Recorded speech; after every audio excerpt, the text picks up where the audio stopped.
I have you loud and clear. Hello. Welcome. Science. And that is to say, physics, medicine, nature, or space, time, the brain, life, the universe. This week on The Naked Scientists, your science questions are going under the microscope, including, does telepathy exist and what does the science say about it? Can plants get cancer? And has the universe been through multiple big bangs in its history? Stay tuned to find out. The Naked Scientists podcast is powered by ukfast.co.uk.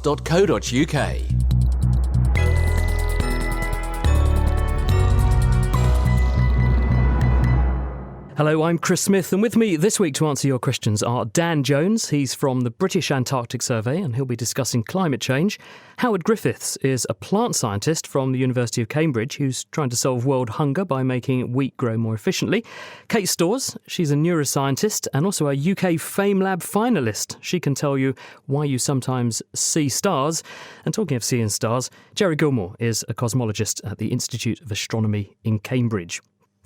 First up, Kate, here's one for you, because Mfo wants to know if women have better memories than men. He says he can't understand why his wife always appears to remember more than he does. I love how much personal bitterness there is in this question. It's certainly something that people believe. A recent study found that about 70% of people believe that women have slightly better memories than men, if you just survey popular opinion. There is a fair bit of science on it with very mixed results. Usually it relates to how often you put the rubbish out, that kind of thing. It certainly does depend what it is you're trying to remember. It's one of those situations where you want to turn to meta-analyses, big gatherings of many studies to try and make sense of the conflicting results. One recent meta-analysis of 123 studies that had looked at verbal memory, sort of memory for sentences and words, memory for spatial locations of objects, and memory for faces, found that about 60% of these studies had found slightly better performance in women, and most of the remainder found no gender difference.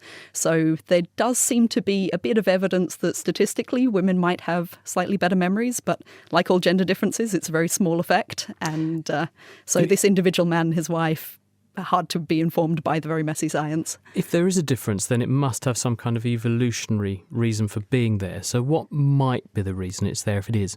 No, absolutely not. It could have a totally cultural reason. So, for example, there's a study that found that women have better memories for faces while men have better memory for cars. And presumably the explanation for that is just that men tend to be more interested in cars and have been more prior knowledge within which to slot a new car. So it can be totally societal and cultural. But at the same time, can you not argue that there is a genetic element to men being more interested, or boys being more interested in certain things than girls? I have a son and a daughter, and my son, I thought we'd made a breakthrough the other day because he said he was building something with some Lego and it was a tower. And I thought, well, that's good because it's not a weapon, because everything else is a weapon. Then I said, what's the tower for? And he said, it's for my gun. Whereas my daughter just makes houses and draws pictures. There almost certainly are some real genetically driven cognitive differences between men and women. Even infant macaque monkeys, the female infants, there's some evidence that they prefer very more delicate games, more kind of fine motor skill kind of games, while the boys enjoy kind of gross motor skills, smashing rocks on the ground kind of games. So there you go, Mpo. Your wife might have a better memory than you, but it could just be cultural. Interesting stuff. Thank you very much, Kate. Now, Ria has sent this one in. I have a question for you. Can plants get cancer? Now, we know about cancer in humans, obviously, and also animals. Anyone who's had a pet that's succumbed to cancer knows that can happen. But what about plants? Howard, you're a plant scientist. What do you think? Well, that's a very interesting question. And intriguingly, we think that some of the regulatory elements, the things that trigger cancers in animal systems, well, those processes were first discovered in plants, actually. What do you mean by regulatory systems? Well, little genes that get produced, small RNAs that come out and edit gene expression. They actually control whether genes get turned on or off, or whether that protein gets made. And that's what causes these cells to start growing uncontrollably. In humans and animals, when you have a cancer, you have, as you say, uncontrolled cell growth. This is a genetic problem. And one of the characteristics of cancers is that the cells spread around the body. So can you get a similar phenomenon in plants? Well, most of the types of cancerous growth that we see in plants are rather more localised. Often the sorts of things that you might see as what used to be known as a robin's pin cushion, or even the witch's broom that you see on birch, and that's often caused by a bacterial infection. And what does the bacterial infection do? It triggers cells to uncontrollably grow. It changes their hormone balance, and because of that, you then get this little outgrowth. So you can get something that is a bit like cancer, but it's not the same sort of systemic problem that you get in a person. Exactly. But a lot of the genetic changes are common to both plants and people. Yes, indeed. And in fact, the bacterial system, that's how we actually used to transfer genetic material from plant to plant with the bacterium called agrobacterium. Thank you, Howard. Now, Jerry, here's a question we've got from our Facebook page. That's facebook.com/thenakedscientist. Munyaradzi wants to know, if the sun were to suddenly disappear, what would happen to all of the planets and their orbits? The planets would keep moving exactly as they are instantaneously. People imagine that planets naturally move in circles, but they don't. Everything naturally moves in a straight line. And a planet moves a little bit in a straight line, and then it falls a little bit towards the sun, and it moves a little bit more and falls a little bit. And that's gravity tugging it inwards. That's right. It's falling the whole time, but it's also moving in a straight line the whole time. So if the gravity were simply to stop, the planets would just continue in the straight line that they're currently moving in. That's the tangent, as we call it, to their present orbit. And so they would just carry on moving away. The sort of underlying presumption here is when all this happens is kind of interesting, because people imagine that there is some sort of an absolute underlying time, a Newtonian time, and that therefore all the planets will head off instantaneously at the same time. But actually time is different on the different planets. So it takes time for gravity and light and everything else to come from the sun to us.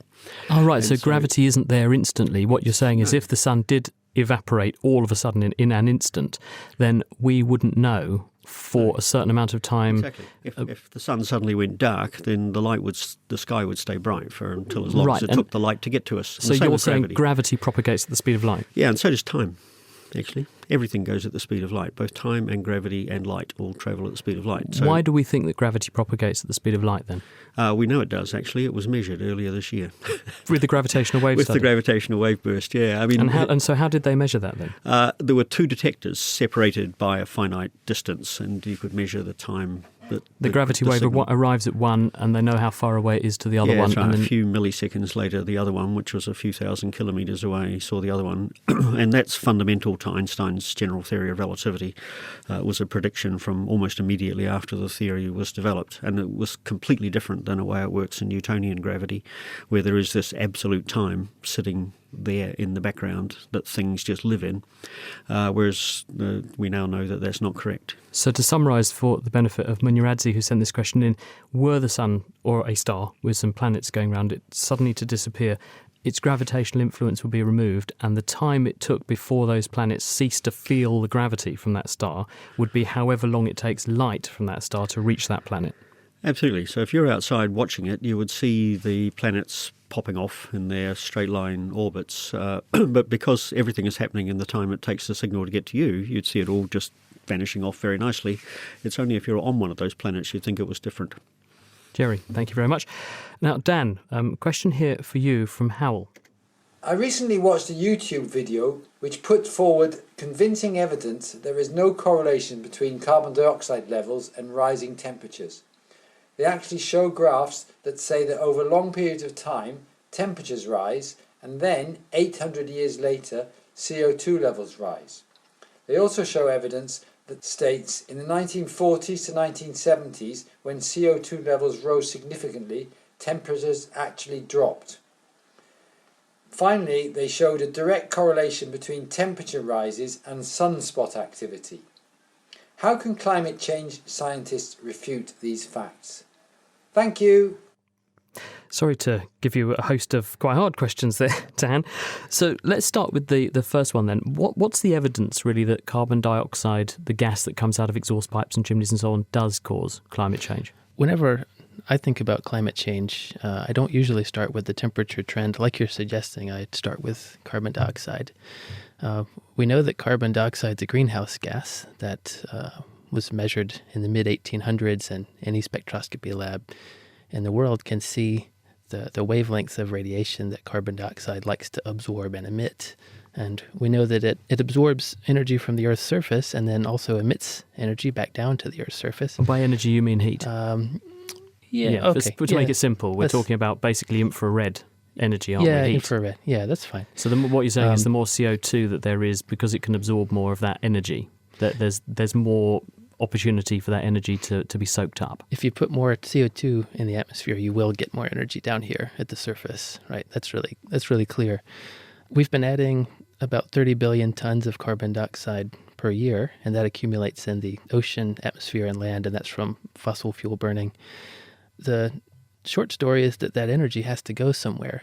If you double carbon dioxide, that's energetically equivalent to putting a 4-watt light bulb on every square meter of Earth's surface and letting it run 365 days a year, 24/7. 4 watts might not sound like a lot, but the Earth is gigantic, so if you put one of these light bulbs on every square meter, that ends up being energetically equivalent to about 40 nuclear explosions per second, which is... Okay, so the physics argument is that because there's more of something that can soak up the energy around, there should therefore be more opportunity to interrupt that energy before it goes off into space, and the Earth system should become warmer. So that's what the physics says. Right.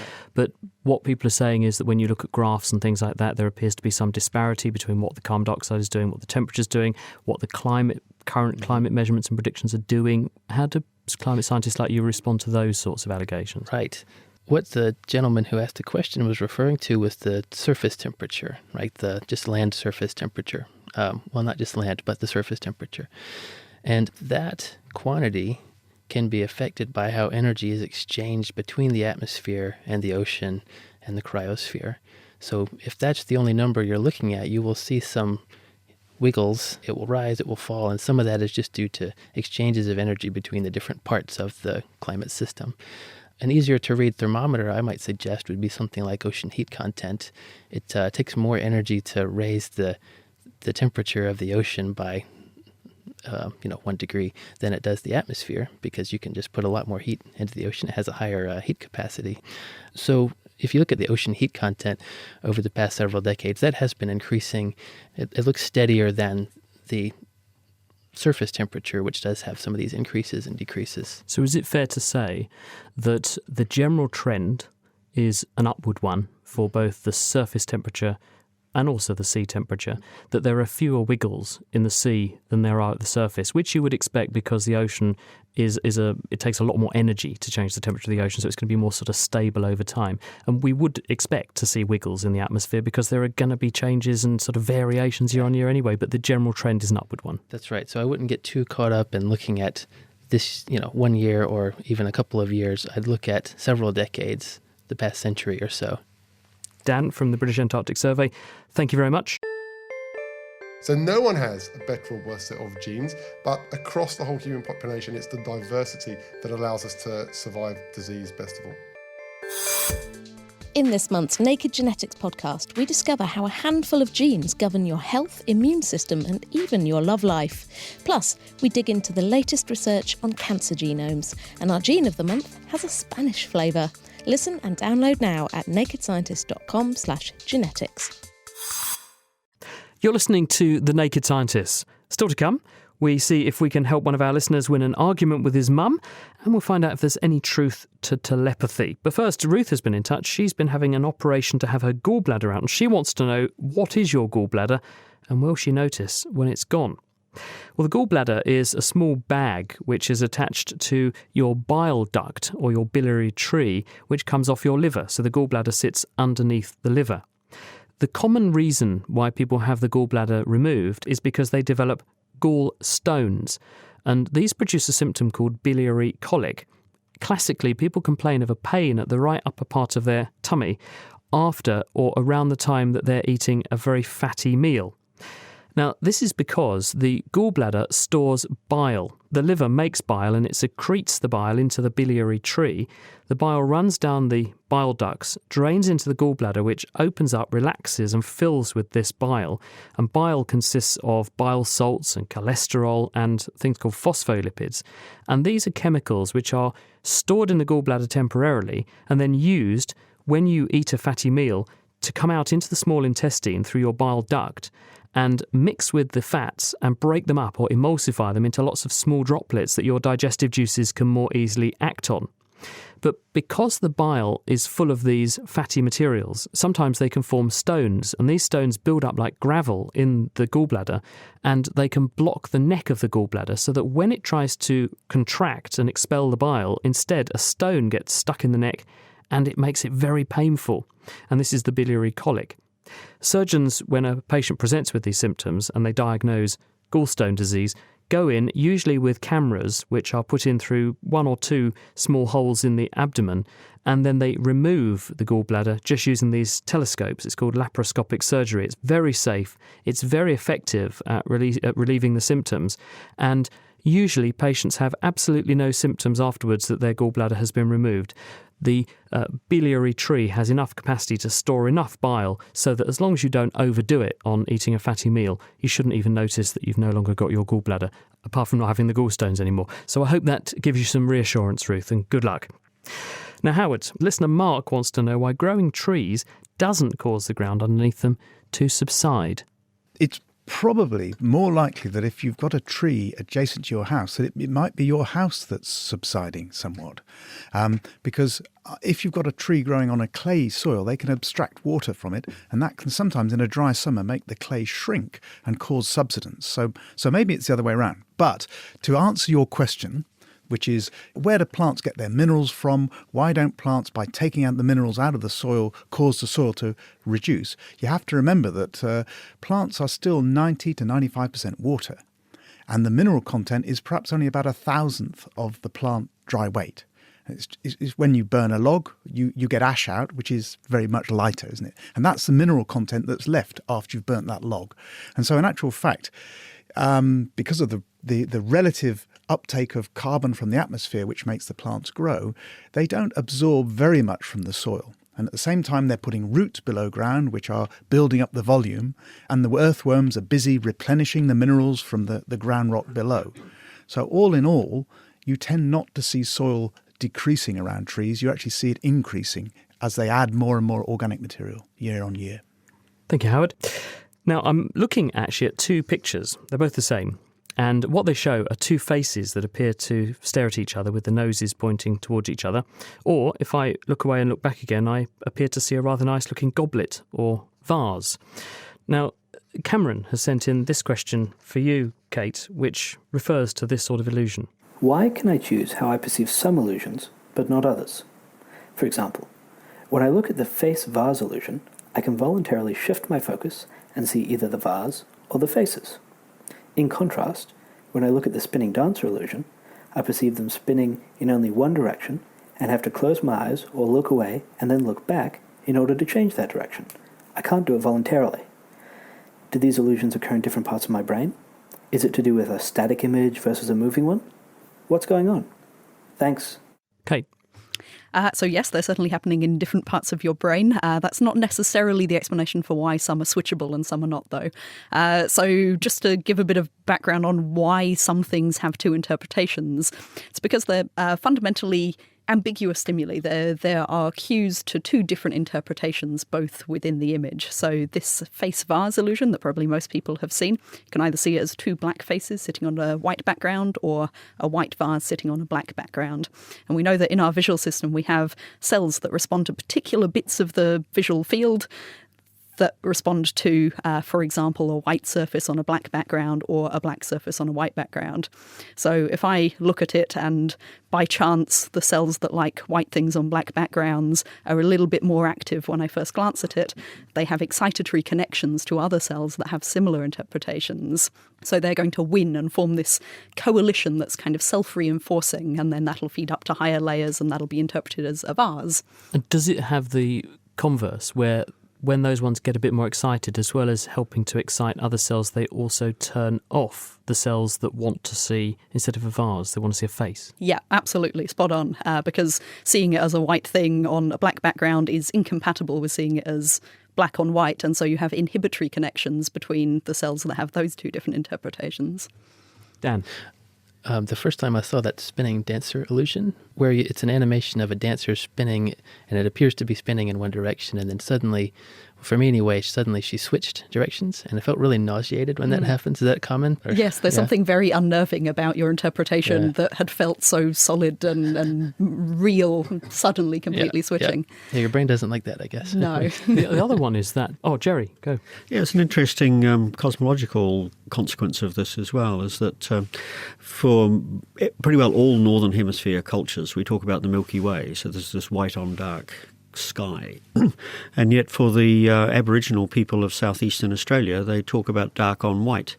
So it's the dark bands through the middle of the Milky Way which form a gigantic emu shape. And they really do, actually. And don't they use that to know when it's in a certain position in the sky to know when to go and get the eggs?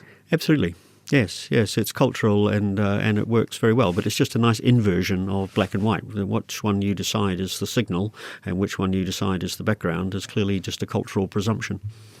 Okay, one of the things which I've noticed when you look at that hollow mask illusion is that it is impossible to force yourself, even though you know. And by this I'm talking about if you see a mask spinning round and you're seeing it from the front and then it turns around and you see it from the back, at some point you know you're looking into the inside of the mask, but you can't help yourself but to see it coming out at you. And I know with this illusion where we've got this vase or the faces, I can cause myself to flick between the two, but with the hollow mask one I just can't overcome that.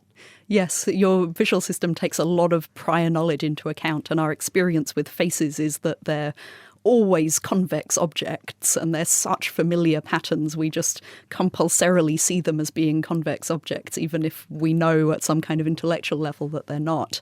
So basically it's your brain saying, I know what the world's all about, and therefore I'm going to force you to see it one way, regardless of whether that actually is the reality. Yes, so to answer Cameron's question, I think the difficulty of voluntarily switching depends on how strongly these coalitions that represent the different interpretations are suppressing one another. For some stimuli, the cues in the image seem to be such that there isn't very strong evidence for either interpretation, and you can sort of tilt them with eye movements or attention, whereas others, like the spinning dancer, they're just totally compelling and antithetical interpretations. Some people have found that individuals who have schizophrenia can't see these illusions. They don't experience them.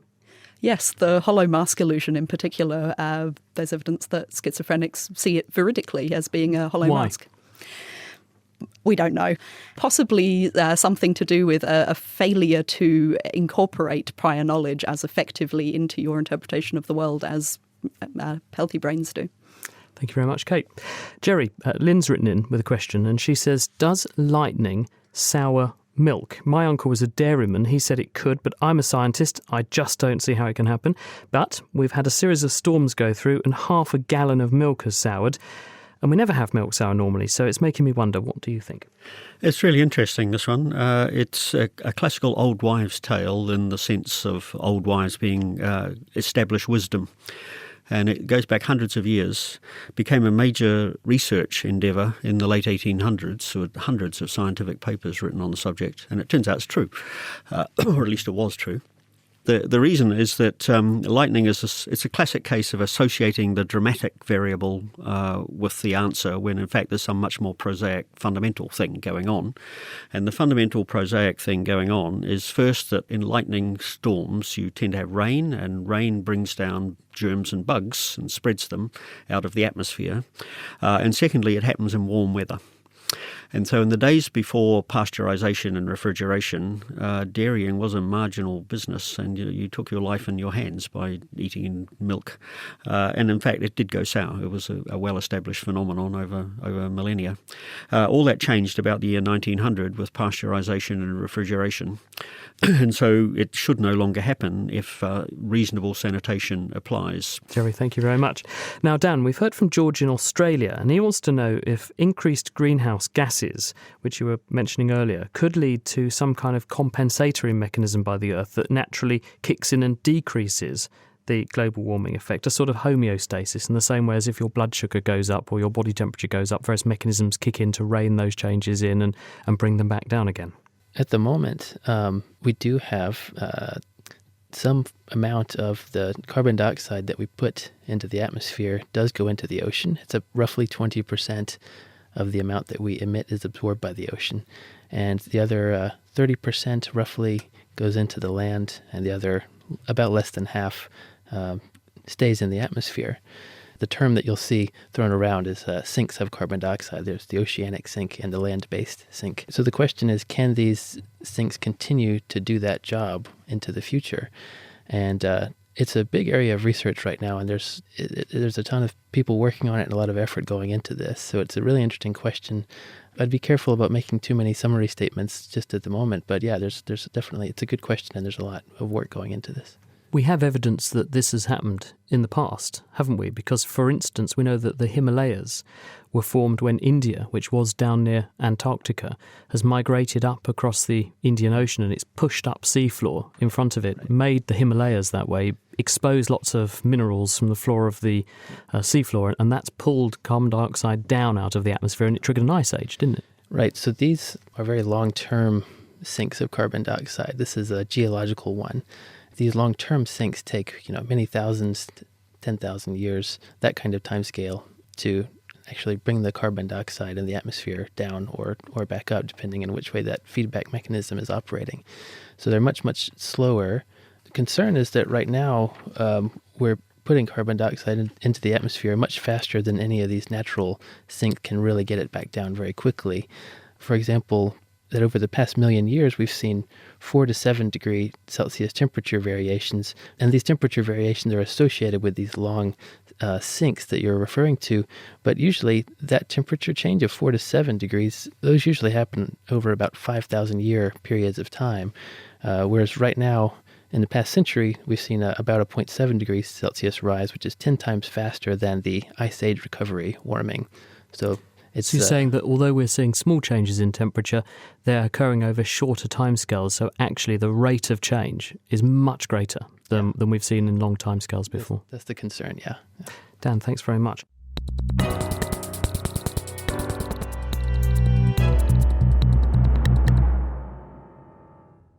You're listening to The Naked Scientists with me, Chris Smith, and this week our panel of experts are answering the questions that you have been sending in. With me are neuroscientist Kate Storrs. We also have astronomer and space scientist Jerry Gilmore. Oceanographer and climate change expert Dan Jones is here in the studio, as is plant scientist Howard Griffiths. And Howard, MLG from the USA wants to know, what's the maximum human population? Seeing as you've been looking into how to feed a growing population, that's the basis of your research, is there a maximum we need to have in mind when we factor in the space and the infrastructure? Well, thank you, Chris. That's a very nice question, and it's going to be a difficult one to answer, both from an ethical and a practical perspective. I mean, the background to this is that we expect that the global population is going to increase by 2 to 3 billion over the next 50 to 100 years or so. But we then predict that it will level out to some extent. And as the questioner hints in their original question, we also expect that we're going to see populations increasingly becoming urbanised, part of city dwellers, and they're also going to want to have higher aspirations to lifestyles. They want to increase their meat consumption, and that is also not a very effective use of resources. And then we've got climate change that we've been hearing about, so we're going to get increased climatic extremes, floods and drought. So the question is, can we sustain the population that we are predicted to see? Which is what? We're currently heading towards 10 billion people. Okay, so we're about 6 to 7 billion at the moment, and we're likely to head towards 10 by the end of this century. People say we're consuming resources at the moment at the rate of 2 planet Earths, not 1.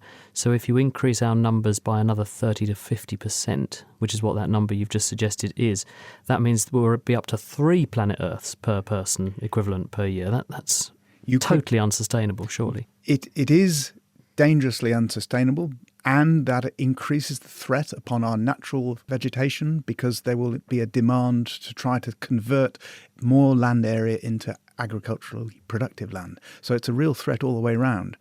But then you can come back and say, well, why don't we control the amount of food we waste? Up to 40 or 60% of the food that is bought in America and in Europe is just thrown away. It's not consumed. Why don't we learn to redistribute that food better? And isn't that a short-term solution, though, Hal? Because if I feed more people, I'll get more people, and we'll end up at the natural point where we've still got a population crisis, albeit with a higher number of people ultimately anyway. Well, Coupled with this increasing population, we expect that there will be increased education. There's going to be an increased awareness that you no longer need to have a huge family to support you in your dotage, as it were, and that actually small families are sustainable and they are realistic. So what we actually need to focus on is education, and particularly empowerment of women. This is really important on a world scale, to try to get a cultural understanding that a huge family is not necessary. You're a plant scientist, so I suspect you would love to see a solution to this problem lying with plants. But there have been some people who've suggested that, in fact, if the entire world went vegetarian, this would immediately cut our carbon dioxide output by quite a significant amount, because if you look at the average Westerner, we probably eat our own body weight in meat each year. And if you look at the rearing cycle for meat, we need about 3 years' worth of supply. So therefore, there's probably 3 times as much weight of animals as there is humans. So you could immediately translate that into a very dramatic reduction if we all just stopped eating meat. But would we be healthy? Yes, indeed. One sort of small step we might care to take is to go vegetarian 1 or 2 days a week. And this would start us to change us to move towards a more sustainable diet. It would be better for our health as well. The other possibility is in vitro meat, isn't it? We've had in the last couple of years, we've had the in vitro burger being made where people grow cells in a dish and make muscle artificially. Apparently it doesn't taste too good, though. It looks pretty horrendous as well. OK, maybe I'll give that one a miss then. Now, Kate, this is the one that many people knew was coming. Alan McNamara wants to know, is there actually any evidence for telepathy? We've all heard that and had that spooky feeling when people say they thought of the same thing at the same time. But is this just coincidence, or is there actually anything in it? Well, the literal answer, is there any evidence for telepathy, is yes. There's a literature going back to the late 1800s, some studies of which claim to have found some evidence for telepathy. The massive caveat on that is that if you consider this huge body of work as a whole, it's not compelling evidence for something as remarkable, as extraordinary as telepathy. What about just the statistics of it, that if you do enough studies, then just by chance, a few are going to throw up an apparent association and you're going to say, oh, look, here's the evidence. And of course, there's this bias in people publishing positive results. So they're going to say, oh, look, I've got evidence for telepathy, and they'll publish that. Whereas if they didn't find anything, they wouldn't publish it. So therefore, if you look in the literature, you're going to find more reports suggesting there's an effect than not. Exactly. This is the main problem. So the threshold we use, at least in psychology, for whether an effect was found or not is whether, if you assume that the effect was not there, you would have got a result as extreme or more extreme than this less than 1 in 20 times. So are my data so surprising that I would only have found them 1 in 20 times if the effect wasn't there? But that means if there's no telepathy, if you run 20 telepathy testing studies, one of them will find an effect. And if you keep running them for hundreds of years, you will amass a very large number of studies that find positive evidence for telepathy. And the combined with the second factor, the file draw problem, we call it in science. If you find a boring result, if you fail to find something interesting like telepathy, you sort of have a tendency, with the best will in the world, to kind of stick it in your lower file drawer and not quite get around to writing it up, or the journals are not quite so interested in publishing it. So you end up with a very biased representation. So have you looked at this literature? Is there any reason why it might be plausible, or is there any evidence for, or a mechanism put forward by people for how two brains that are not connected might be able to exchange information? There's no mechanism within modern neuroscience that could account for it. No. What about in physics, Jerry? Is there possibly a quantum entanglement possibility between two brains that could lead to a? This, to be honest, sounds a great deal more like astrology than physics. So that's a no from both of you, Jerry. This is a question from Takari, who wants to get back in the good books with his mum. He left a couple of cans of cola in his bag after a party. 2 days later, they were still cold, but when his mum saw the cans, she assumed he must have taken them out of the fridge that morning and wasn't very pleased. Now, to prove he wasn't lying, she suggested he could leave 1 can in the car overnight and then test the results. And the next morning that can was warm and he got grounded. So he wants to know if there's any way to show that he was actually telling the truth, that he had these cans of cola and they did manage to stay really cold despite that extended time difference. So what's the sort of physics here? What can he say to get himself off the hook? Well, the simple answer is that a can of cola, which you shouldn't be drinking for health reasons, will come to equilibrium in temperature with the environment very quickly indeed, because it's very thin metal and it's just basically water and sugar on the inside, so it'll quickly come to the ambient temperature. But that's irrelevant. The point is, why does something feel cold? And something feels cold because it conducts heat away from your skin efficiently. And so in a coolish sort of day, if you touch a thin metal sheet, it will feel cold to you. The second part of this was, well, there was moisture on it, condensation, therefore it's cold. Now that's condensation is nothing to do with temperature, it's to do with humidity. And so if there was a coolish, damp day, the cans could well feel damp and cold, and that would be their just natural temperature. Then there's the interesting follow-up of the car. Now, cars are interesting because cars overcool at night time. That's because they have windows which radiate away more heat than is natural. So cars get colder than their surroundings, which is why there's always ice on your car and not on the grass. But then they heat up more quickly than their surroundings as well. And so if you went to check your can early in the morning in the car, it would have been colder and it would probably have frost on it, and he would have won the discussion.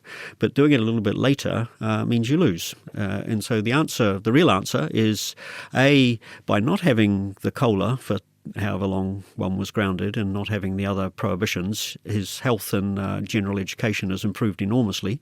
And secondly, there's 3 interesting bits of physics in that question, which I hope have proved more interesting than the contents of the can. Jerry, thank you very much. Now, Dan, Kaylin in Canada is wondering, could we store rising seawater where we once put oil? Now, the point about this is, with climate change and so on, we're expecting global temperatures to rise and sea levels to rise because of melting ice and also the thermal expansion of water. So could we offset all that seawater that's going to inundate all the low-lying countries like Britain, and could we just shove it in the hole in the ground that we've made by taking all the oil out?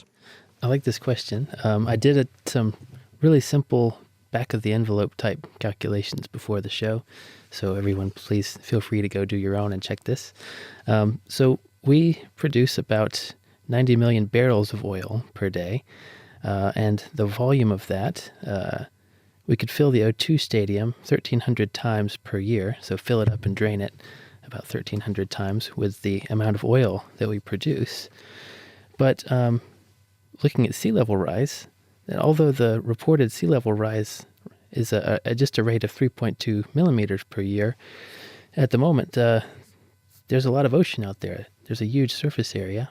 So if you look at just that 3.2 millimeters over the entire surface area of the ocean, it's about 1,000 times more than the amount of oil that we produce. So it looks like, no, there's not nearly enough room by about a factor of 1,000, unfortunately. And I don't even know if you could do this. If you could put the seawater in those places, would it even stay there? The rock might be a bit more. When we extract oil from the ground, these rocks are porous rocks. They're like a sponge with oil in them, and the way the oil is removed is by displacing it out for the most part with water already, isn't it? So one could argue that many of these oil wells are already saturated with water by the time you've recovered the oil. So it's a bit of a non-starter by the look of things. But thank you for those fantastic numbers.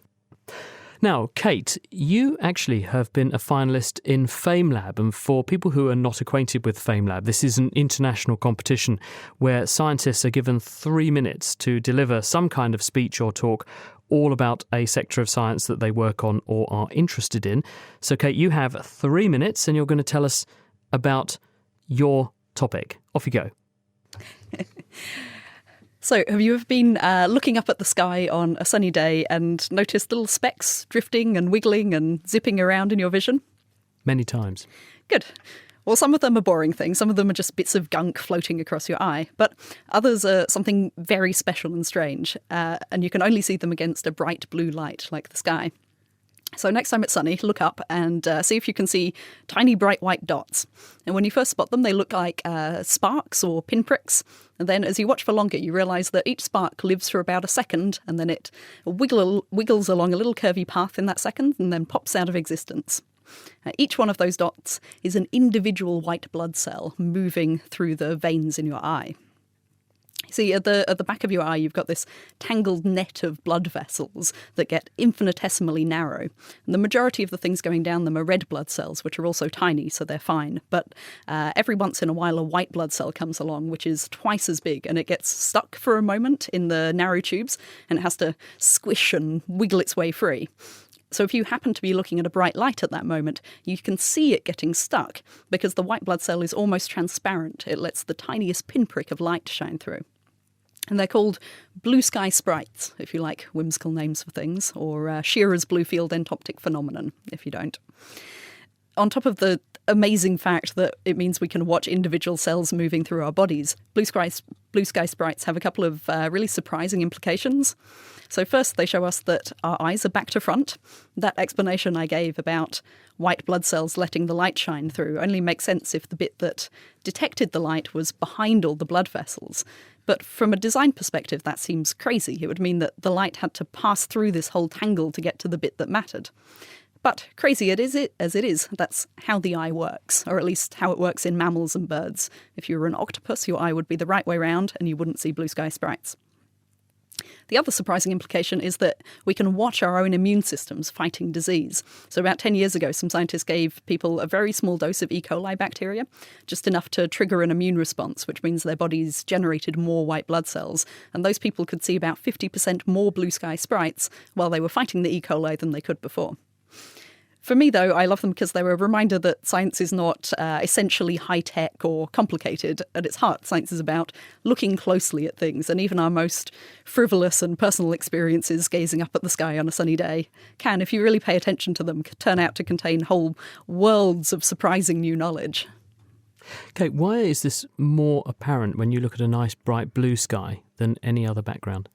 Because your red blood cells are literally red, which means they absorb the blue light. So if you look at a blue light, there's the largest spectral difference between what's being absorbed by the red blood cells and what's being let through by the white blood cells. So it just makes the white ones much more apparent when you look at something that's a blue background? Absolutely, yeah. Brilliant. Thank you very much. And I can understand and now see why you did so well in FameLab. Thanks, Kate. Hello, Greya here from Naked Astronomy. I wanted to say hey and tell you about my new podcast. It's an awesome audio adventure into the big black cosmos that we inhabit. What's out there? How did it all begin? And what will happen in the end? Presented and produced by yours truly. You can find it on most podcasting platforms. Just search Naked Astronomy. You're listening to The Naked Scientists with me, Chris Smith, and my panel of skilled scientists who are answering your science questions. Now, Jerry, Bob Wilson wants to know, could the Big Bang be part of a repeating cycle of expansion and retraction? In other words, has the universe been through more than one Big Bang in the past? That's a pretty big question just to sneak in like that, Chris. The answer's, in principle, yes. We have a model, a description of cosmology and the origin of the universe, in which the universe started as an infinitesimally tiny volume with a very, very large amount of energy in it indeed. This energy, essentially from nothing, expanded very rapidly, much, much faster than the speed of light for a longish time by its standards, about a millionth of a second by our standards, and that led to a universe that was incredibly stretched out and incredibly huge. And a teeny part of that original universe is what we see as our universe today. Now, that picture, which when you plug it into Einstein's general relativity, provides an excellent description of all our observations, but it makes no sense at all. You have to make up all sorts of assumptions. You have to guess why numbers are the way they are. So it may be right, but it's clearly not a complete description. We don't have a quantum gravity description of what really happened in those early days. And so people are investigating all sorts of possibilities, even though there's no evidence, direct evidence as yet for it. One indeed is this, which in the jargon is called epchirotic, which is this idea that the universe is a repeating cyclic event. And so we are on generation X of the universe. So I say there's no evidence for this, but the current evidence is that the universe is in fact accelerating its expansion and will accelerate into a a universe of essentially nothing. So we've gone from intense concentration to intense cold permanent death, which is pretty dreary. So it's blowing up. So it's blowing up all the time. It's getting bigger, but the older it gets, the faster it grows. It's going faster rather than slower. Yes, the weight of the universe ought to be slowing it down, but something else is out there speeding it up. We don't know what this other stuff is. It's probably something similar to what happened in the very first instant of the universe. It's called inflation for obvious reasons. That inflation stopped. Maybe this one will. Maybe it'll turn around. Current lack of knowledge is that no, that won't happen, and bad luck, this is just all we've got. But it's quite possible that in the far future the universe will be a much, much more interesting place than we think it will be today. Well, there's something to look forward to at least. Jerry, thank you very much. Howard, here's one for you. Hello, naked scientists. This is Jonas from Geneva. Now, my question is regarding trees and leaves. In colder climates, many leaf trees drop their leaves during the autumn. Now, is there an average percentage amount of biomass that a tree drops through their leaves in the season? And related to that, some trees do not drop their leaves even in colder climates. So why is it evolutionarily beneficial for some trees to drop their leaves? Okay, well, thank you very much. That's a great question, because it's all basically a question of economics. To answer your first question, a tree 10 metres high might have 30 kilograms of leaves that it might shed. Bigger trees will have more, up to 100 kilograms of leaves. But leaves are costly to make. So we heard earlier about the nutrients that you need to take out from the soil to build together with the carbon to make the structural material. And they're also a risk in cold, snowy habitats because they interact with wind and they cause trees to blow over, and they might cause water to be lost from the tree at a time when the ground is frozen. So deciduous broadleaf trees, which we might recognise as beech and oak and lime, they leaf out late in the year, at the end when the risk of frosts have gone. And provided they've got plenty of water and nutrients, they can flush a new set of leaves every year, and that allows them to grow faster than the evergreen conifers. So they outcompete the conifers when they grow side by side. Then, what about conifers? Well, conifers tend to grow better in cold, waterlogged soils where nutrients are very infrequent. So they hold on to their leaves for 2 to 3 years. And so the economics of building a leaf make more sense for a conifer to hold on to its leaves. And then they have a structure and they shed snow and so on in the cold winter, and they're very tolerant of freezing and so on. But they're slower growing.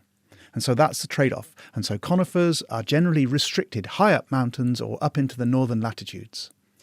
When they're in your living room at Christmas, of course, they do drop needles, as we all know. Howard, thank you very much.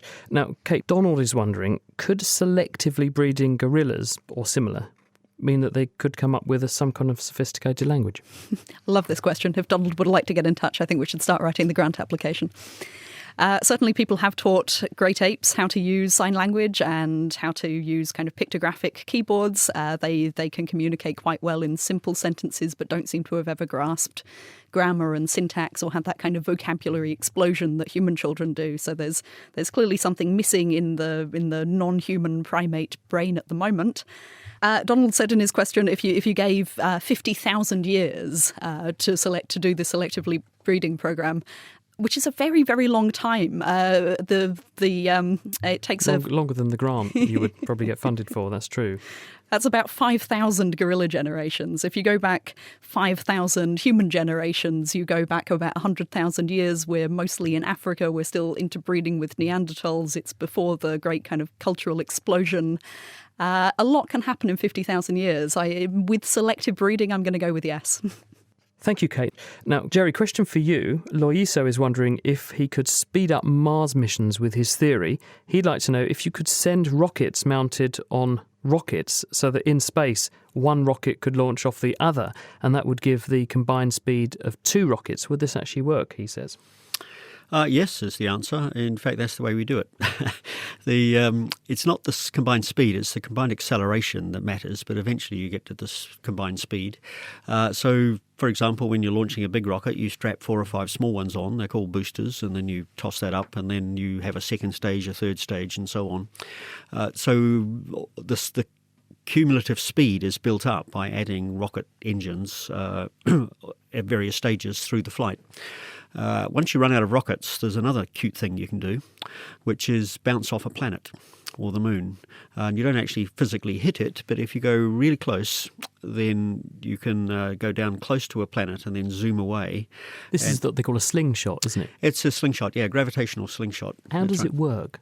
Well, if you time your motion of the spacecraft appropriately, you can take a little bit of the energy out of the orbit of the planet. So you slow the planet down slightly and speed yourself up. So total energy is conserved, but you transfer energy from the planet into the spacecraft. But surely if you're being attracted by something, if you're zooming towards a big planet, its gravity is accelerating you towards it. When you've gone around the other side of it and you have to get away again, isn't it just going to pull you back as hard as it pulled you in the first place? So there's no net gain. It's all a question of relative motion, and the fact that things are spinning as well helps to confuse things a lot as well. But no, nothing. If the were just you imagined a stationary planet and you went down and came back up again, then yes, you gain nothing. You just go in. You would in fact go in what is called an orbit around that planet, round and round and round. And as the moon goes around the Earth, nothing would ever change. But if you go very close to the planet and remembering that the planet is moving compared to where you want to be, so in a different reference frame, then you can pick up some of the energy. And so that's how you get to an outer planet like Jupiter or Saturn. You do it by heading into Venus, and then you zoom around Venus at high speed and you get flicked out, and that's the only way. So you let Venus pull you in, but by the time you get to Venus, Venus has moved off somewhere else. So you've just got the gravitational acceleration as Venus was temporarily there, and then you're on your way to somewhere else. And you do that a few times with a few planets, you can get a lot more speed than you would otherwise have with a rocket. That's absolutely correct, yes. It's just a question of precision timing. And it takes a long time, I presume, as well, because you've got to keep zipping backwards and forwards on the solar system, doing journeys of billions of kilometres instead of just going A to B. Yeah, a typical mission to the outer planets actually will bounce off Venus and the Earth and Mars 2 or 3 times before it heads on out. And so it's bouncing around the inner solar system, picking up speed until eventually it gets flicked out in the slingshot. And it's still faster to do that in terms of time spent than to just have a really, really, really big rocket and accelerate yourself to a really, really, really high speed. No. In terms of time spent, if you were rich and you had a really big rocket, that's the way to do it. But it's just wasting money to do that when you've got Isaac Newton can do it for you. And also, is there not more, I suppose, inherent risk? Because if you've got a really, really, really big rocket, it's going to be a really, really, really big explosion if anything goes wrong. And also, you might as well take the lower risk pathway if you bounce off a planet, like you're saying. Yeah, it works. People have been doing it for a long time, so we know how to do it, and so it is cost effective. It does require some pretty cute calculations because you've got to know exactly where everything is going to be at exactly the right time in the right place. But that's what space scientists do for a living. Thank you, Jerry. Now, we finish with a question from Donald, who wants to know how many times does a cell have to divide to produce a baby? Well, actually, this comes down to pretty simple maths, because if we think about it, a single egg divides in 2, and one cell becomes 2, and then those cells each divide in half again, so 2 split to make 4, and those 4 cells then split themselves in half and they become 8, and then those 8 cells split in half and you get 16 and then 32, and this grows exponentially. And that means we can write an equation to represent that growth where you say 2 to the power of n, which is the number of divisions, equals x cells. So if we want to know what n is, how many divisions, we need to know how many cells. Well, a baby contains probably a couple of trillion cells. So therefore 2 to the power of n divisions must equal about 2 trillion. So how do we find out what n is? Well, you can do this using logarithms. So if we take the natural logarithm of both sides of the equation, you actually then get n line 2 equals line, the natural log of 2 trillion. If we then divide both sides by the natural logarithm of 2, line 2, you get line of 2 times 10 to the 12 over line of 2, and that's actually 28.324 divided by 0.693. That's about 41. So what that tells you is that a single cell only has to divide about 41 times to end up with 2 trillion cells that would make up a baby. It's not as many as you might think, is it? Now that's it for this week. Unfortunately, we have run out of time. I have to say a very big thank you to our panel this week, who are Jerry Gilmore, Howard Griffiths, Kate Storrs and Dan Jones, and also to Connie Orbach for production, and you for sending us such fantastic questions. Do please keep them coming, because we're coming back with another Q&A in a month's time. You can send them in to chris@thenakedscientist.com.